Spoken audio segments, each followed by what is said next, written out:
صبح حمین کی آواز مانوس آواز سے کھلی۔ آواز واش روم سے آ رہی تھی۔ حمین نے حیا کی جگہ کو دیکھا جو خالی پڑی تھی۔ وہ جلدی سے واش روم کی طرف بھاگا۔ دروازہ کھلا ہوا تھا اور حیا سنک پہ جھکی مسلسل الٹیاں کر رہی تھی اور ساتھ ساتھ رو رہی تھی۔ حیا کیا ہوا ہے؟ اس نے حیا کا چہرہ تھپتھپایا۔ وہ بالکل نڈال ہو چکی تھی۔ نہ جانے کب سے اس کی طبیعت خراب ہو رہی تھی اور وہ اسے اٹھانے کمرے میں لایا اور بیڈ پر بٹھایا۔ حیا میری طرف دیکھو، کیا ہوا ہے؟ حیا پلیز آنکھیں کھولو۔ اس کا چہرہ تھامے وہ مسلسل اسے دیکھ رہا تھا۔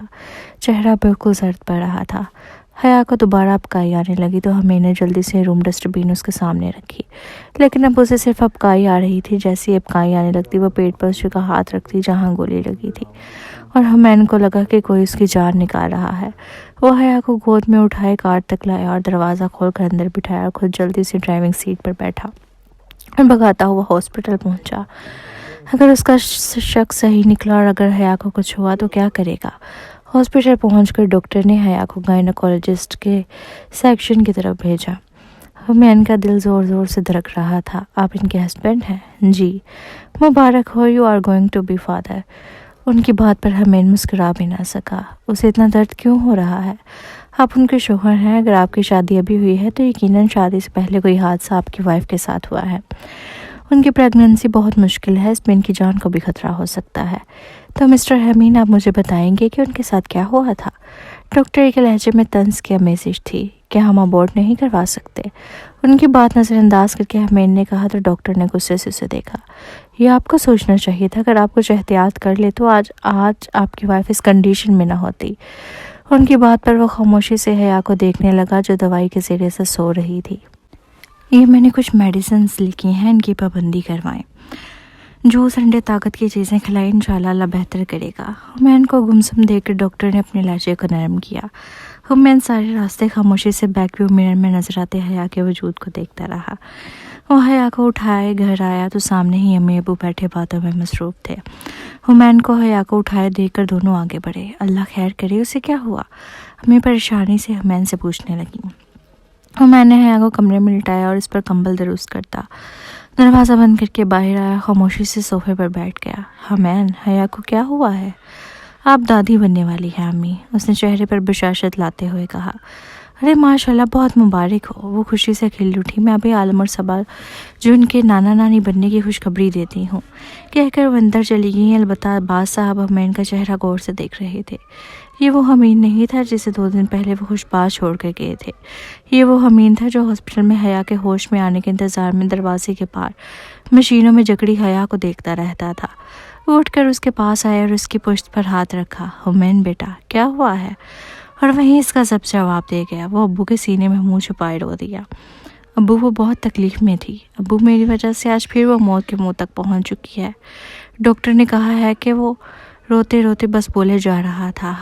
عباس صاحب اسے تھپکتے چپ کرانے کی کوشش کر رہے تھے۔ امی بھی حمین کی آواز سن کر کمرے سے باہر آ گئیں۔ مجھے ٹھیک سے بتاؤ، حیا کو کیا ہوا ہے؟ عباس صاحب نے اس کے آنسو صاف کر کے کہا۔ حمین، عباس آئیے بیٹھیے، میں آپ ہی کا انتظار کر رہا تھا۔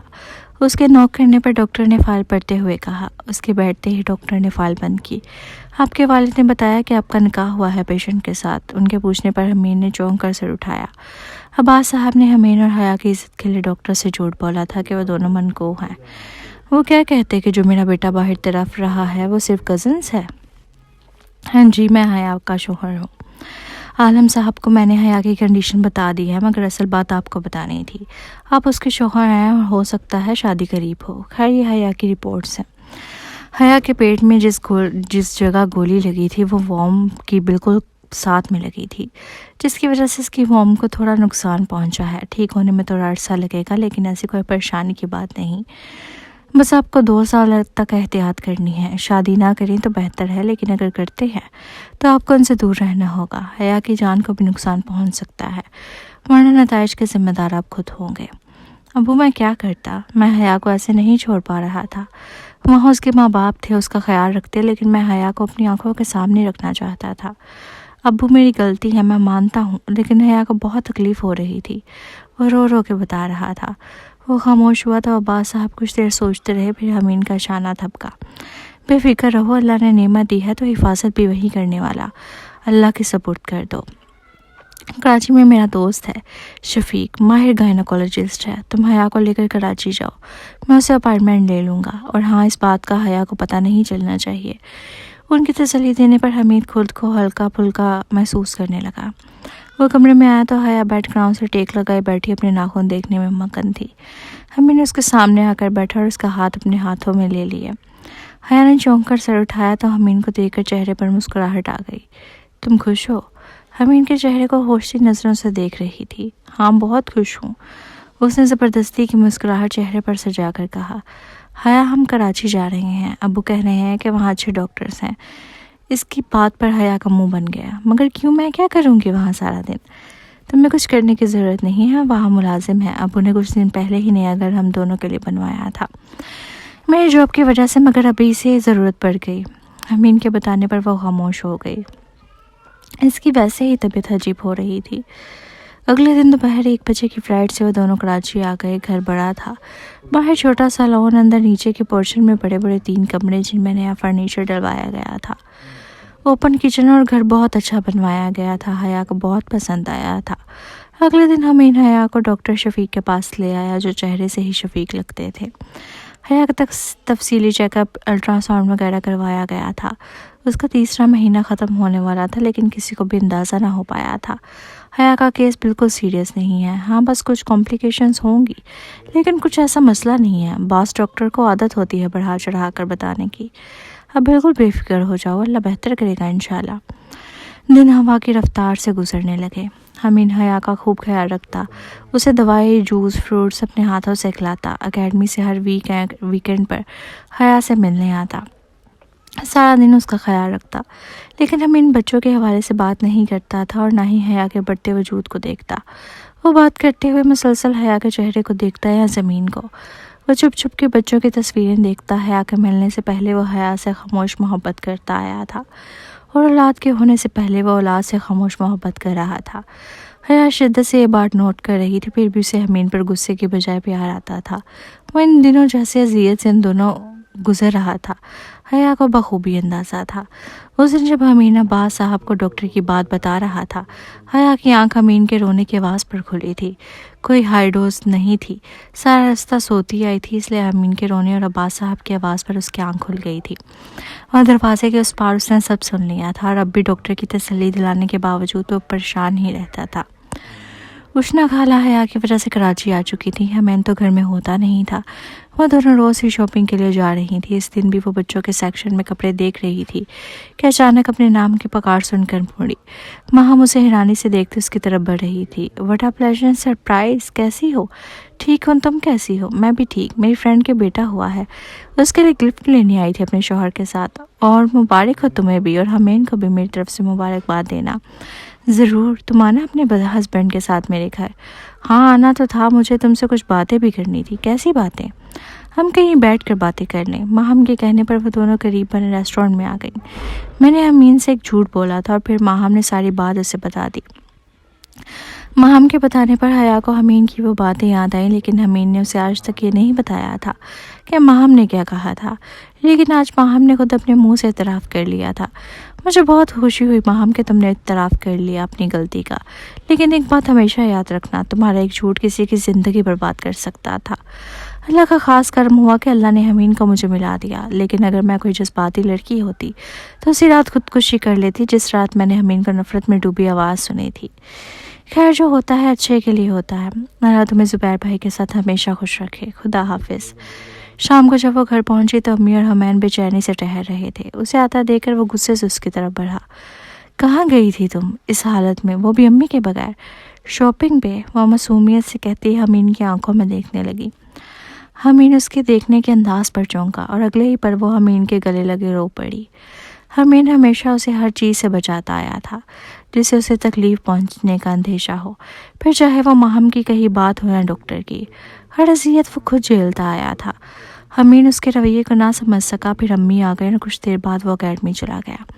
جیسے جیسے دن قریب آ رہے تھے، حمید کے جاب میں دھیان لگانا مشکل ہو رہا تھا، لیکن پھر بھی وہ محنت کر رہا تھا، اور اس کی اچھی کارکردگی پر آنے والی فائنل پریڈ میں اسے گولڈن اسٹرپس دی جانی تھی۔ حمید میں حیا کو گھر سے لے کر نکل رہی ہوں، تم بھی چھٹی لے کر پہنچ جاؤ۔ ان کی اطلاع دینے پر وہ جلدی سے آفس کی طرف دوڑا۔ چھٹی لے کر وہ سیدھا ہاسپٹل پہنچا۔ حیا، امی اور صبا خالہ ویٹنگ روم میں بیٹھی تھی۔ ہمین جیسے ہی پہنچا اسی وقت حیا کو بلوا لیا گیا۔ 2 منٹ پلیز، ہمین نے نرس سے کہا تو وہ گردن ہلاتی چلی گئی۔ ہمین حیا کا ہاتھ تھامے اسے کمرے کے کونے میں لے آیا۔ میں تم سے بہت پیار کرتا ہوں، پلیز مجھے چھوڑ کے مت جانا۔ بلکہ جھپک جھپک کے وہ آنسو روکنے کی کوشش کر رہا تھا۔ حیا نے مسکرا کے اسے دیکھا۔ دعا کرنا، اللہ تم سے بہت محبت کرتا ہے، مجھ سے زیادہ تمہیں چاہتا ہے، تبھی تو تمہاری دعا اس دن بھی سن لی تھی، آج بھی سن لے گا۔ 2 منٹ ہو چکے ہیں۔ نرس کی آواز پر وہ ہمین کے آنسو صاف کر کے چلی گئی۔ اللہ، حیا کہتی ہے آپ مجھ سے محبت کرتے ہیں اور مجھے لگتا ہے آپ حیا سے محبت کرتے ہیں، لیکن اللہ، آپ اپنے سب بندوں سے محبت کرتے ہیں۔ پلیز اللہ، میں آپ سے حیا کی اور اپنے بچے کی زندگی کی دعا مانگتا ہوں۔ اللہ ان دونوں کو خیریت سے رکھنا، بے شک تو ہی دعائیں قبول کرنے والا اور بھروسے کو پورا کرنے والا ہے۔ اللہ اکبر، پاکستان زندہ باد۔ آج کی اس تقریب کا آغاز اللہ کے نام سے جو بڑا مہربان، نہایت رحم کرنے والا ہے۔ اللہ نے اپنے فضل سے ہمیں ہمارا ملک عطا کیا اور ہمیں اس قابل سمجھا کہ ہم اس ملک کی حفاظت کے لیے اپنے آپ کو وقف کر دیں اور ملک کی طرف بری نظر سے دیکھنے والوں کو سبق سکھائیں اور دشمن کے دانت کھٹے کر دیں۔ اس سارے نوجوانوں کو جنہوں نے مستعدی سے اپنی ٹریننگ کو مکمل کیا، گولڈن اسٹرپس دی جائے گی۔ اللہ سے دعا ہے کہ اللہ ہمارے جذبے کو ہمیشہ بلند رکھے، آمین۔ اور اسٹرپس حاصل کرنے والوں کے نام: زین محمد رفیق، شہزادہ یوسف، ہمین عباس۔ اس کی باری پر حیا نے خوشی سے کھڑے ہوتے تالیاں بجائیں۔ وہ سلیوٹ کرتے میجر خضر حیات سے تحائف وصول کر رہا تھا۔ تقریب ختم ہوتے ہی کے بعد وہ سیدھا حیا کے پاس پہنچا، جو پروم کا ہینڈل تھامے اپنی طرف بڑھتے سفید یونیفارم میں ملبوس ہمین کو دیکھ رہی، چمکتی آنکھوں سے دیکھ رہی تھی۔ مگر ہمین حیا کے بجائے نیچے جھک کر اپنے بچوں کو پیار کرنے لگا۔ میری شہزادیاں، دونوں کے گالوں پہ پیار کر کے اس نے اپنے اسٹرپس اتارے اور حورین اور نورالعین کی فراک پر لگا دیے۔ اس کی حرکت پر حیا ہنس پڑی۔ انین، بابا سے پوچھا ہم شہزادیاں ہیں تو اماں کیا ہے؟ وہ ان دونوں کو پیار سے انین کہتی تھی، جس کا مطلب ہے دو آنکھیں۔ اس کے شرارت سے پوچھنے پر میں نے اسے گہری نظروں سے دیکھا۔ تم تو میری ملکہ ہو۔ اچھا ٹھیک ہے، اور میرا گفٹ؟ اس نے ہمین کے اتنے محبت سے کہے جملے پر اچھا ٹھیک ہے ایسے کہا جیسے ملکہ لقب بہت احسان کر کے لے رہی ہو۔ یہ 2 گفٹ کافی نہیں ہے؟ اس نے دونوں بچیوں کو بازوؤں میں اٹھاتے حیرت سے پوچھا۔ تو حیا اس کی بات پر بری طرح جھیم گئی۔ شرم کر لو بدتمیز۔ اور وہ ہستی انہین کو لے کر اپنے دوستوں کی طرف بڑھ گیا، جو دور سے اسے بچیوں کو لانے کا بار بار اشارہ کر رہے تھے۔ حیا نے آسمان کی طرف دیکھا، ہر طرف نور پھیلا ہوا تھا، جو مسکرا کر حیا کو دیکھ رہا تھا۔ حیا نے سر جھکا کر اللہ کا شکر ادا کیا۔ جب آپ اپنی محبت کرنے والوں کو اللہ کے حوالے کرتے ہیں اور اللہ سے اچھی امید رکھتے ہیں تو وہ کہتا ہے کن ہو جا، فیا کن، بس ہو جاتا ہے۔ ختم شد۔